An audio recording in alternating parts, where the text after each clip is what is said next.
మహాగణాధిపతయే నమః. ఓం గురుభ్యో నమః. ఓం శ్రీమాత్రే నమః. పరమేశ్వర స్వరూపమైనటువంటి జ్యోతిష, వాస్తు మరియు ఇతర అనేకమైనటువంటి శాస్త్రములను మనకు అందించినటువంటి మహర్షులకి నమస్కారం. హయగ్రీవ హయగ్రీవ హయగ్రీవేతి యో వదేత్తస్య నిస్సరతే వాణి జనోకన్యా ప్రవాహవత్. అరుణాం కరుణాతరంగితాక్షీం ధృతపాశాంకుశపుష్పబాణచాపాం అనిమాదివిరావృతాం మయూకైః అహమిత్యేవ విభావయే భవానీం. శ్రీమాత్రే నమః. ప్రేక్షకులకి ఆ లలితాంబిక అమ్మవారి యొక్క అనుగ్రహం పరిపూర్ణంగా కలగాలని మనస్ఫూర్తిగా కోరుకుంటూ మనం ఈరోజు లలితా సహస్రనామాల్లో ఒక్కొక్క నామానికి ఉన్నటువంటి అర్థం ఏమిటి, సహస్రనామాలు చదువుకుంటూ వెళ్ళిపోవడం కాకుండా సహస్రనామాలు మొత్తము మనం తెలుసుకున్నప్పుడు అమ్మవారు అంటే ఏమిటి అనేది మనకు అర్థం అవ్వాలి. మన శరీరంలో ఎలా ఉంది, బయట విశ్వంలో ఎలా ఉంది, ఆ అమ్మవారు ఏ ఏ రూపాలలో ఏ ఏ విధంగా ఉంది అనేటువంటి తెలుసుకోవడమే లలిత సహస్రనామాలు. ఆ నామాలు మనం తెలుసుకుంటూ నిత్యము చాంటింగ్ చేయడం ద్వారా మనం పూర్వజన్మలో చేసినటువంటి కర్మను తొలగించుకోవచ్చు. వాస్తుపరంగా ఉన్నటువంటి దోషం కూడా తొలగుతుంది. ఎందుకు తొలగుతుందండి? మీరు ఆ నామం రెగ్యులర్గా చేస్తున్నారు, ఆ యొక్క శబ్దము, ఆ యొక్క నామం, ఆ జపం చేసినట్లు ఆ జప శక్తి ఏదైతే ఉంటుందో మీతో పాటు అది ఎక్స్పాండ్ అవుతుంది, ఎనర్జీ అయ్యి ఇంట్లో ఆ దోషం లేకుండా కూడా చేస్తుంది. అర్థం చేసుకోండి.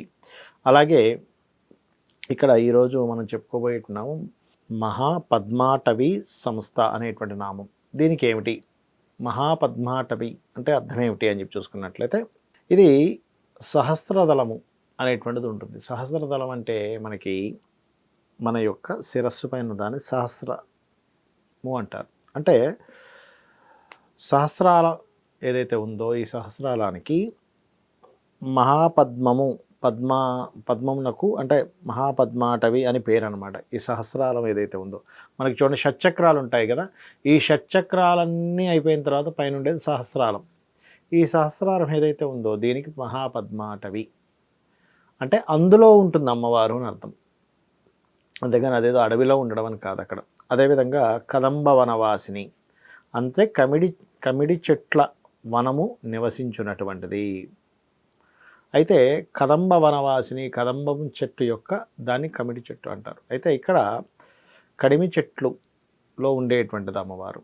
ఇక్కడ మీరు గమనించినట్లయితే సహస్రారంలో ఉండే మనకి ఇంకో నామం కూడా ఉంది లలిత సహస్రనామాల్లో, సహస్రారాంబుజారూఢ సుధాసారాభివర్షిణి అని. సహస్రారంలో ఉంటుందనేటువంటిది ఎలా అయితే ఉంటుందో ఈ యొక్క నామం మీరు కనుక రెగ్యులర్గా చాంటింగ్ చేస్తూ ఉన్నారనుకోండి, ఇక్కడ ఏం జరుగుతుందంటే మన యొక్క ఆలోచన విధానంలో అద్భుతమైనటువంటి మార్పులు జరుగుతాయి. మన యొక్క ఆలోచన విధానంలో అంటే మనం ఎటువంటి ఆలోచన చేస్తున్నాము, మనము చేసేటువంటి ఆలోచన ద్వారా మనకి వేటి ద్వారా మనము అంటే మనం చూడండి, మన జీవితం అంతా కూడా మనం చేసే ఆలోచన మీద ఆధారపడి ఉంటుంది. సరైనటువంటి ఆలోచన చేసాము, సరైనటువంటి దారిలోకి వెళ్ళగలుగుతాం. రాంగ్ ఆలోచన చేసాము, రాంగ్ రూట్లోకి వెళ్ళగలుగుతుంటాం. కాబట్టి ఏమిటి, కరెక్ట్ ఆలోచన చేసాము, ఖచ్చితంగా మనం సరైనటువంటి దాంట్లోకి వెళ్ళగలుగుతాం. గుర్తుపెట్టుకోండి. ఆ రకంగా ఇక్కడ ఈ రెండు నామాలు మీకు దేనికి పనికి వస్తాయి, దీనికి ముందు ఓము లాస్ట్లో నమః గణం కలుపుకున్నట్లయితే ఖచ్చితంగా మీ యొక్క ఆలోచన విధానం అనేటువంటిది మారుతుంది. అదేవిధంగా ఈశాన్యంలో ఏదైనా దోషం ఉన్నా కూడా ఆ యొక్క దోషం అనేటువంటిది తొలగుతుంది. అదేవిధంగా సుధాసాగర మధ్యస్థ అనేటువంటి నామం, దాని తర్వాత నామం అంటే సుధాసాగరము. సుధా అంటే అమృతము, అమృత సముద్రము యొక్క మధ్యస్థం, మధ్యాహ్నం ఉన్నటువంటిది అమ్మవారు. అంటే ఒక్కసారి మీరు ఇది అర్థం చేసుకోండి. అమృతము అంటే ఏమిటండి, మృతము లేనటువంటిది.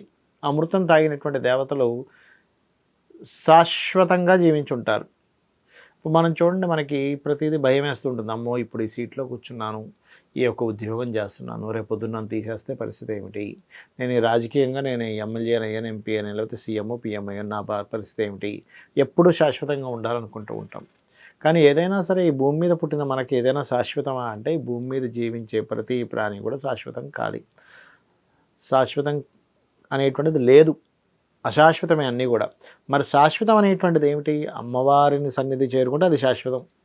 అందుకే అమ్మవారు ఎక్కడుంది మనకి ఈ శాస్త్రంలో చెప్తున్నటువంటి, ఈ లలిత సహస్రనామాలు చెప్పినటువంటిది సుధాసాగర మధ్యస్థ, సుధాసాగరం మధ్యనుంది.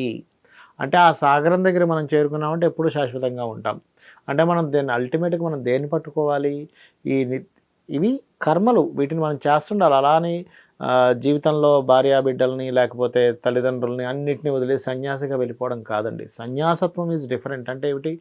మీరు చిన్నప్పుడే సన్యసించాలని అనుకున్నప్పుడు భిక్షాటన చేసుకుంటూ దైవ సంబంధించినవి నామస్మరణ చేసుకుంటూ అందరికీ హితబోధ చేసుకుంటూ వెళ్ళాలి. అంతేగాని నేను కార్‌లో తిరుగుతాను, ఫ్లైట్‌లో తిరుగుతుంటాను, కానీ నేను సన్యాసిని, నేను అన్నీ చక్కగా ఎంజాయ్ చేస్తుంటా సన్యాసిని అంటే ఆ సన్యాసత్వం ఒప్పుకోదు. ఏ రోజుకి ఆ రోజు భిక్షాటన చేసుకోవాలి సన్యాసి అంటే. అయితే ఇలాగా మనం చేసేటువంటి నిత్యకర్మలు చేసుకుంటూ భగవత్ ఆరాధనలో ఉంటూ ఇది శాశ్వతం కాదనేటువంటి స్పృహతో ఉండాలి. అది ఏది మనకి అల్టిమేట్ అంటే అమ్మవారు అల్టిమేట్. మనం కైవల్యం పొందడం అల్టిమేట్. మనం ఈ జీవితాన్ని ధర్మబద్ధంగా సాగిస్తూ, ధర్మబద్ధంగా సంపాదిస్తూ, ధర్మబద్ధంగా మనం చేయాల్సిన ధర్మాలు పాటిస్తూ, గృహస్థాశ్రమము, దాని తర్వాత అంటే రకరకాల ఆశ్రమాలుంటాయి. ఆ ఆశ్రమాలన్నీ కంప్లీట్ చేసుకుంటూ వెళ్ళవలసినటువంటిది మనం చేయాలి. శ్రీమాత్రే నమః.